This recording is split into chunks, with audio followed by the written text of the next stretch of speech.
कर सकते। अरे पता लगा आत्मा को पवित्र नहीं कर सकते पानी से।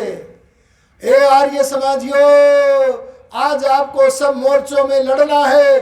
आभासी सनातनियों को सच्चा आर्य समाजी, अरे सच्चा सनातनी बनाना है। और उधर ईसाई मुसलमान जो चंगाई सभा कर करके, अरे जो सर तन से जुदा कर करके हमारी संख्या का नियंत्रण करना चाहते हैं, उन सब से मोर्चा लेना है। आपकी ड्यूटी, आपका कर्तव्य बढ़ गया है। आप कहीं भी जाओ, दयानंद रूपी खूंटे से बंद करके रहना। दयानंद रूपी खूंटे से अगर बंध गए तो समझ लेना वेद रूपी धरती से जुड़ जाओगे। और वेद का आधार कोई मनुष्य नहीं है। अरे मंत्री जी क्या बोल गई? ऋषियों ने यही रचना की। बेचारियों को पता ही नहीं है कि ये ईश्वरीय वाणी है। देखो एक बात सुनो, आर्य समाज में आकर अगर बोला करो ना कोई भी, तो पढ़ाई लिखाई करके आया करो। ये एकमात्र ऐसा मंच है जहां और मंचों की तरह कुछ भी बोल दिया काम चल जाएगा, ऐसा नहीं हो सकता है। यहां तो सत्य का सत्य और बोलो झूठ का झूठ स्पष्ट करना पड़ता है। इस बात को समझने की जरूरत है। तो मैं आपसे निवेदन कर रहा हूं, प्रार्थना केवल चेतन से करो, पर संभल के करो। इस संभलने का ही नाम है सनातन धर्म। और संभलना यह है कि सांसारिक आंगन में परमात्मा से और जीव से प्रार्थना करो, पर संध्या में बैठकर केवल परम पिता परमात्मा से ही प्रार्थना करो। आया समझ में कि नहीं आया? केवल भगवान से। अरे आप संध्या में हनुमान जी की आरती करते हो कि नहीं? अरे ये तो बड़े अच्छे सनातनी बच्चे बैठे हैं। अरे संध्या में अगर आरती करनी है, अरे कीर्तन करना है अगर, तो केवल परमात्मा का करो। और वो परमात्मा कैसा, कई सारे गीतों में बताया गया है। हमारे आभासी सनातनी भी उसे बोलते हैं। क्या बोलते हैं? तुम हो एक अगोचर। पता नहीं उनको अर्थ पता है कि नहीं पता है। अगोचर का अर्थ होता है जो इंद्रियों से, किसी भी इंद्रिय से जो ग्रहण नहीं किया जा सकता, जाना नहीं जा सकता। और धूप दिखा रहे हैं, दिया दिखा रहे हैं, अरे गोचर पदार्थ को देख रहे हैं, उसे परमात्मा मान रहे हैं और बोल क्या रहे हैं? तुम हो एक अगोचर। वेद की बात बोल रहे हैं, हमारे पक्ष में बोल रहे हैं, सत्य बोल रहे हैं, सनातन बात बोल रहे हैं। जो ऋषियों ने कहा सो बोल रहे हैं, लेकिन समझौता कर रहे हैं, विचार में परिवर्तन और झुकाव ला रहे हैं। ये विचार में परिवर्तन और झुकाव वाणी में लाते हैं लोग या क्रिया में लाते हैं। मन में अगर ज्ञान हो जाए तो सत्य ही बोलेंगे। सत्य बोल रहे हैं, तुम हो एक अगोचर। तो हमें संध्या में केवल भगवान से प्रार्थना करनी है और किसी से नहीं। अच्छा बोलो, अगर भगवान से प्रार्थना करेंगे तो भला कहीं दुख आएंगे? अरे बोलो आएंगे? अच्छा हाथ खड़ा करके बोलो नहीं वालों। लंबा सा करो, बहुत दिखना चाहिए पीछे वालों का। अच्छा एक बात करो, नीचे हाथ खड़ा करके, जो भगवान की उपासना करते थे, जैसे राम प्रसाद बिस्मिल, समझते हो कि नहीं? अरे जैसे वीर सावरकर, जैसे श्री राम, जैसे योगेश्वर कृष्ण, इन भगवान के भक्तों पर कोई दुख आया कि ना आया? तो हाथ क्यों खड़ा कर रहे हो?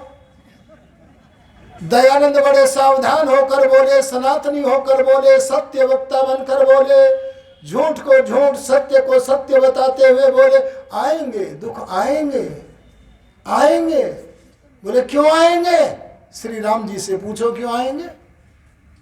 तो श्री राम जी रामायण में कहते हैं, ए लक्ष्मण, हमने बहुत बुरे काम किए होंगे किसी जन्म में। जब प्रारब्ध बुरा आता है तब उस समय जहां पहले से घाव हो वहीं बार बार चोट लगती है। पहले अपना घर छोड़ा, फिर पिताजी चले गए, अब मेरी पत्नी को ले गए रावण। अरे बार बार हम चोटिल हो रहे हैं, वहीं वहीं चोट लग रही है। जरूर हमने कोई बुरे कर्म किए होंगे। वो भगवान को दोष नहीं दे रहे हैं। दयानंद भी यही बोले, आएंगे आएंगे दुख तो आएंगे, क्योंकि हमने जैसा कर रखा है वैसा तो भोगना पड़ेगा। पर कई ऐसे इतने बड़े महात्मा होते हैं जिन्होंने पीछे 10-20 जन्मों तक ऐसा प्रतीत होता कोई बुरा काम किया ही नहीं होगा।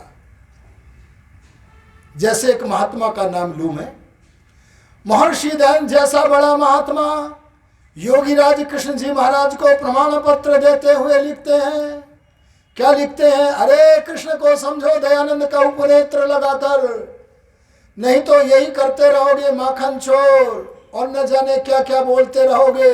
आर्य समाज में आओगे तो सनातनी कृष्ण को समझोगे। दयानंद योगी सत्यार्थ प्रकाश में जो लिखते हैं उसे सुनो। दयानंद कहते हैं देखो, अरे क्या कहा?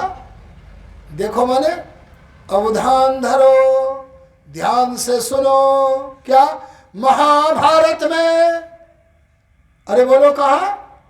भागवत में नहीं।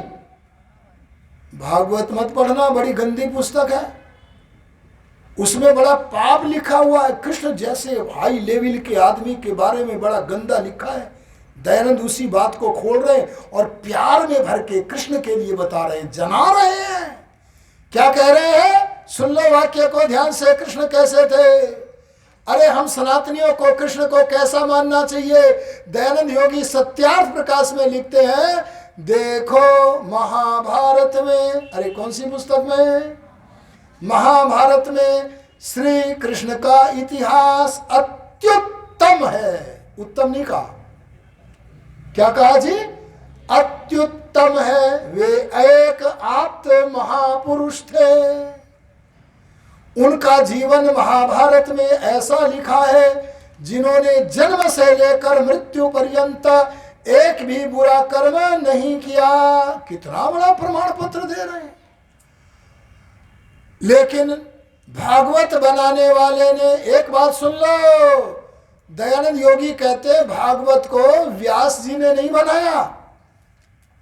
उन्होंने कहा एक इतिहास का पुस्तक है संजीवनी, क्या नाम है? बोले वहां से पढ़ करके मैं दयानंद बोलता हूं। वेद व्यास के नाम पर भागवत को एक दुष्ट आदमी ने बनाया और दुष्ट आदमी का नाम महर्षि दयानंद ने खोल दिया और बोले उसका नाम क्या है? भोपदेव। तो राजा भोज को पता लगा भोपदेव नाम के दुष्ट ने कृष्ण के विषय में अरे एक भागवत बनाया। तो बोले तूने इस हाथ से ये गंदी पुस्तक अगर बनाई तो अपने नाम से क्यों न बनाई?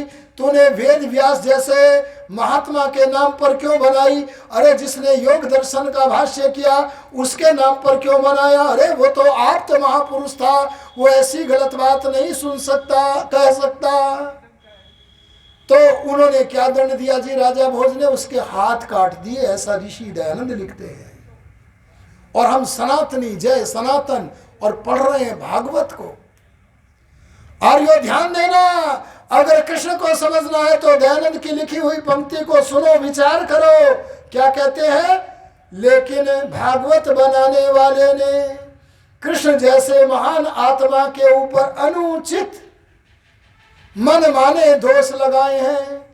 अगर भागवत बनाने वाला भोपदेव अपने जन्म लेने से पहले ही माता के गर्भ में मर जाता तो कोई कृष्ण जैसे महात्मा के ऊपर, अरे जिस महात्मा के प्रति हमारे मन में महान अभिमान है, स्वाभिमान है, ऐसे महान महात्मा पर कोई अनुचित मन माने दोष तो न लगाता।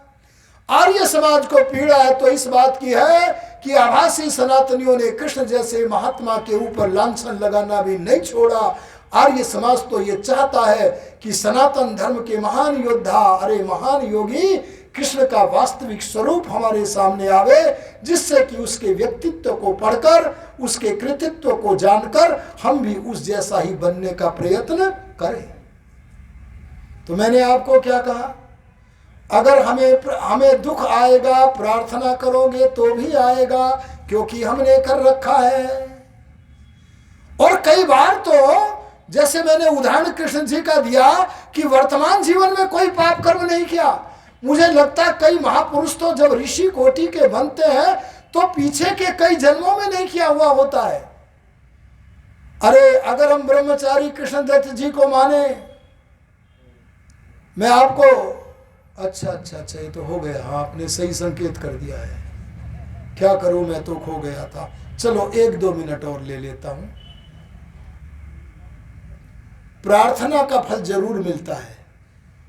अरे मिलता है कि नहीं? जो परमात्मा सारे कर्मों का फल देता है, क्या वह परमात्मा प्रार्थना रूपी कर्म का फल न देगा? अवश्य देगा। लेकिन कई बार अगर आपको ये लगे कि नहीं मिल रहा है तो समझ लेना आपके और परमात्मा के बीच में, आपकी प्रार्थना के बीच में वो प्रारब्ध आड़े आ गया होगा। और जब वो प्रारब्ध के बादल छटेंगे तब इस जीवन में या आगामी किसी जीवन में आपकी प्रार्थना रंग लाएगी। आप इस जीवन में या आगामी किसी जीवन में फल प्राप्त करेंगे। और एक फल तो प्रार्थना करने वाले को तुरंत मिलता है, और वो क्या है? अभिमान समाप्त होता है। और दूसरा फल क्या है? आत्मा का बल। अरे शरीर का नहीं कह रहा, वो तो बादाम खा के बढ़ा लोगे।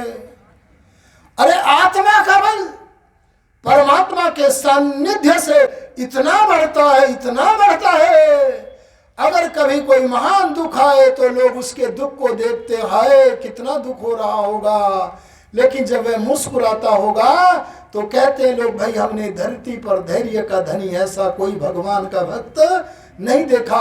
और वो आत्मिक बल के सारे कह बैठेगा, अरे मृत्यु के समय भी कह बैठेगा, आहा तूने अच्छी लीला की, तूने अच्छी लीला की, तेरी इच्छा पूर्ण हो। बोलो ये आत्मिक बल है कि नहीं? इसलिए आत्मिक बल पाने के लिए, और पहाड़ की तरह बड़ा भारी कष्ट आ जाए उसे भी सहन करने के लिए हमें प्रार्थी बनना चाहिए। इन्हीं शब्दों के साथ